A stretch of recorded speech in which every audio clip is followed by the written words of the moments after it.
Hi, hello, it's Nikki, and welcome to my messy bookshelf. Today I'm here to share my weekly reading wrap up.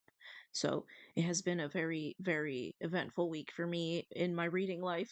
I'll start off with the one that I already shared um, as a post, and that is Moby Dick. I finally finished Moby Dick, and it was a wonderful experience. I made a video specifically dedicated to this because it was such a meaningful reading experience for me. So, this is a book that I already mentioned is about revenge, it is about life at sea, it is about whales, it is about a sailor's experience and the introspection that you do, how you think when you are stuck at sea for a very long time and you have plenty of time to think. So, I loved this, and I have already received recommendations on some things for follow up reads after this. So I am looking forward to looking into the story that this was based on, because Herman Melville was a sailor, but he did not experience this.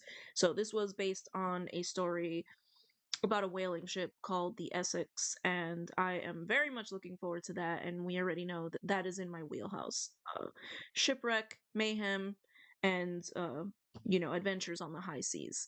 So moving on, I don't want to speak too much about it because I did make a separate video. The next thing that I am sort of reading, I read a lot of it, is Iron Flame. So I did go out and purchase this, and I have made it pretty far into the book. I only have this much left. However, I haven't picked it up in a couple days. So I read that very quickly because it is, again, it's very easy to read. It is very page turning, and it is the sequel to Fourth Wing, which did leave off on a cliffhanger that made me interested to know what happens next. And it was very page turning. The writing is not the best. I don't enjoy the dialogue very much. Yes, it is engaging.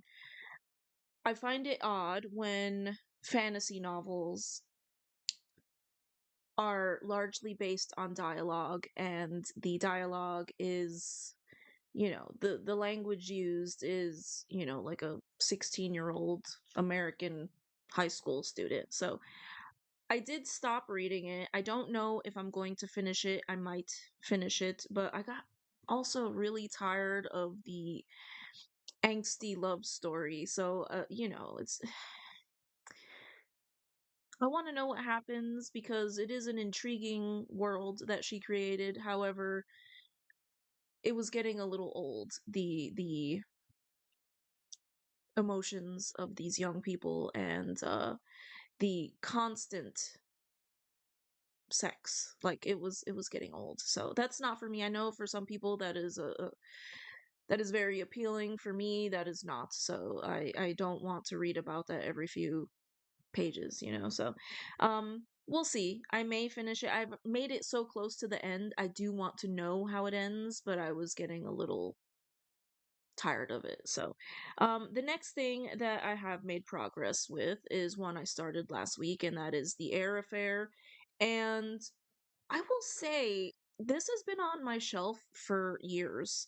It was recommended to me years ago.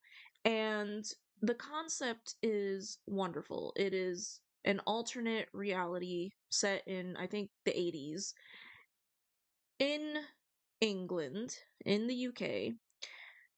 It is an alternate reality where, we're still in the Crimean War, and that part is interesting. So there are a lot of elements that I like in this book. So we are following our main character, Thursday, next, and she is a a literary detective.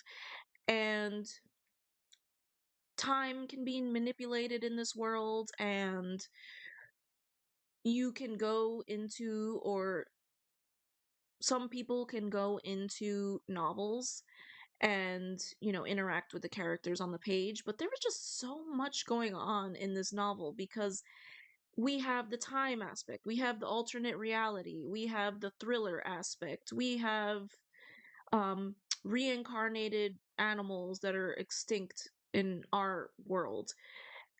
And we also have, fictional beings on Earth. So it's like a lot going on. And I don't think I was expecting that. So these are all things that I enjoy on their own, but it was a little jarring to have all of this thrown at me in one book. So it is entertaining, I will say that.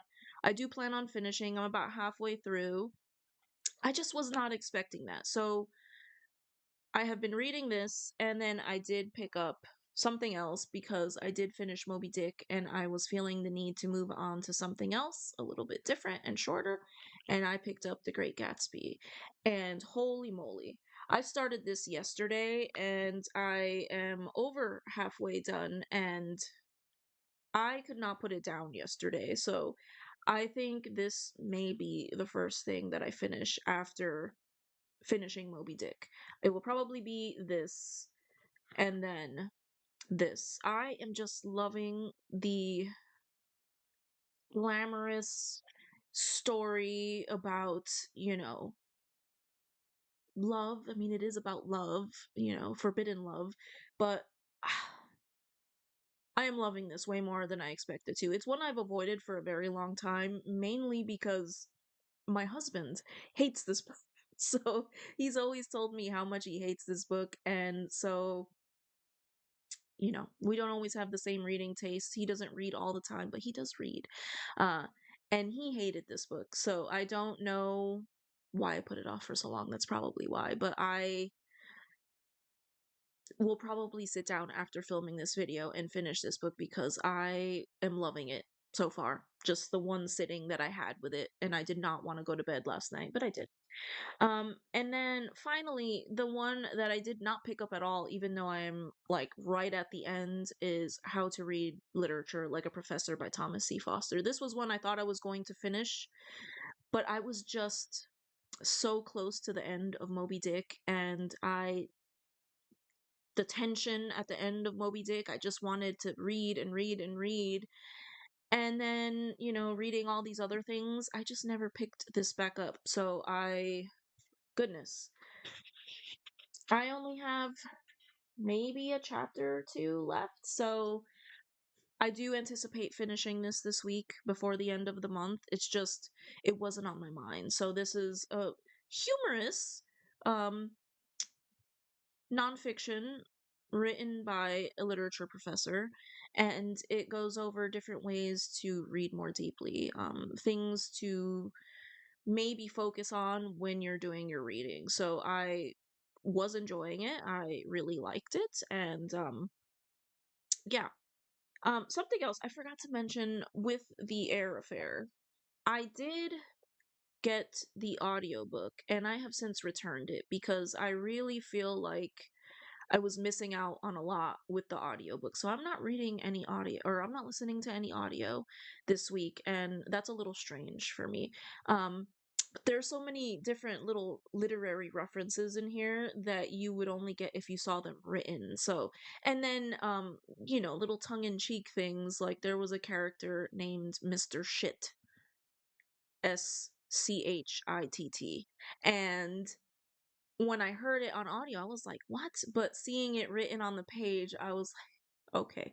It's kind of funny seeing it on the page. So, um didn't I like the narrator's voice for the audio version, but I just was not enjoying the experience. So, I am back to fully reading this book. But yeah, that is what I have been reading. I did not pick up my Georgette Heyer that I was planning to read, so maybe depending on what we finish next, that may be the next thing that I pick up. I was really hoping to get to that in February, but if not, then I don't. We know I'm a mood reader over here, so I thank you so much if you made it to the end of this video, and I hope to hear from you in the next one, and I would be very interested to hear what you are reading and what you're planning to read next. Take care. Bye.